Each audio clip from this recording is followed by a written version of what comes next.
Hey guys, Adrienne here with Sheroes and Shenanigans and Optimized Joy. I wanted to stop in tonight and talk about alignment and blocks and life surrounding those things. So, first to get into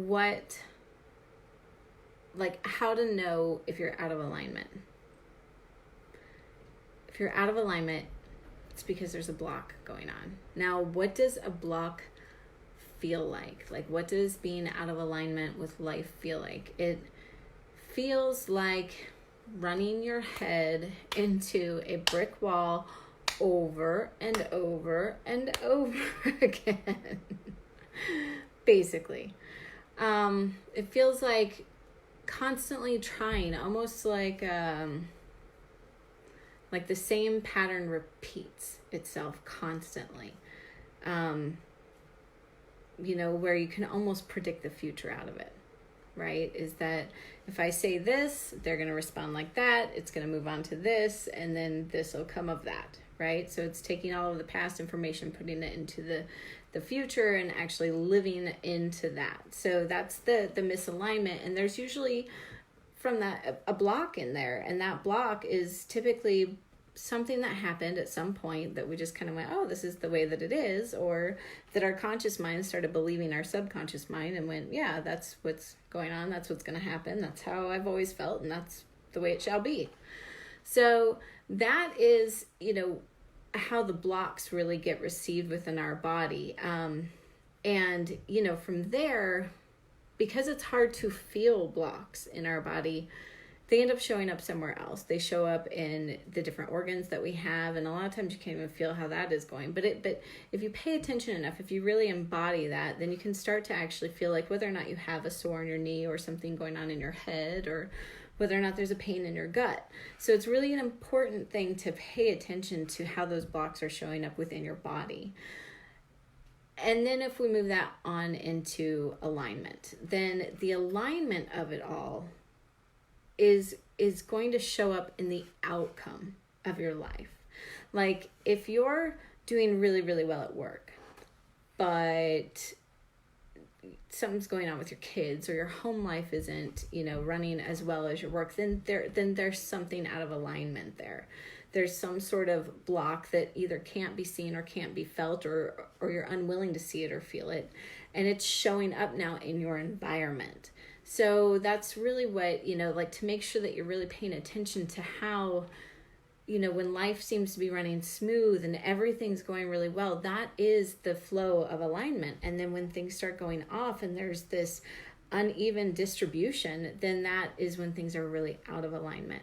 And it's important that when we are out of alignment, that we have a system set up in order to help get us back into that. Now, this system can be individual for everybody, but more than anything else, it's to actually find a system where it taps into the subconscious energy that you are walking around with, and really trying to either find out what that subconscious block is that's been with you for a really long time possibly, or why it's coming up and hitting now again, or letting it go and really moving into another pattern that supports the growth of overcoming the subconscious block and really moving yourself back into alignment. So I just wanted to stop in and discuss that and really make sure that you guys are really aware of whether or not you are in or out of alignment,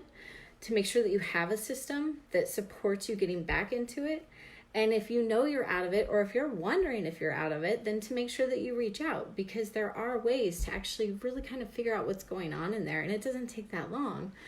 And then to move forward from that, then, you get to decide whether or not you want to move forward from that, or if you just want to just at least know the information. But it's much better to know the information and have the ability to possibly let it go than it is to just sit there and wonder what the hell the information is.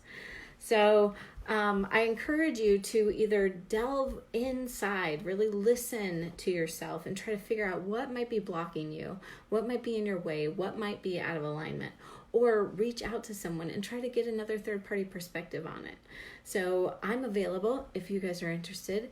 If not, then find somebody who is, or a journal or something, but really don't be afraid to go in there and try to figure out where the alignment is missing for you.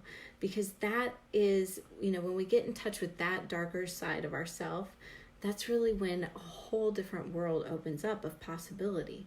But you got to be willing to go. Like we sit there and we actually really love all of this light. But if you're a candle, you're actually burning. So you got to remember that if you're going to love all of the light, you got to be able to withstand the heat of your flame. And that's going to take some adjusting to be willing to even go there and experience the heat to begin with. But once you do, it feels good and you like it and you're going to get past it and you're going to overcome it. And you start to actually look forward to it instead of try to shy away from it and just fill your life with, a bunch of positive things that actually keep you from paying attention. They keep you sidetracked from what's really going on. So I encourage you to really spend some time with yourself and figure out what's going on, or to reach out and figure out what's going on. But don't just, unless you want to, I guess, become complacent with it. After a while, resentment hits. And if not resentment, regret. So I want more than that for you guys. I hope that you want that for yourselves too. All right, have a good night.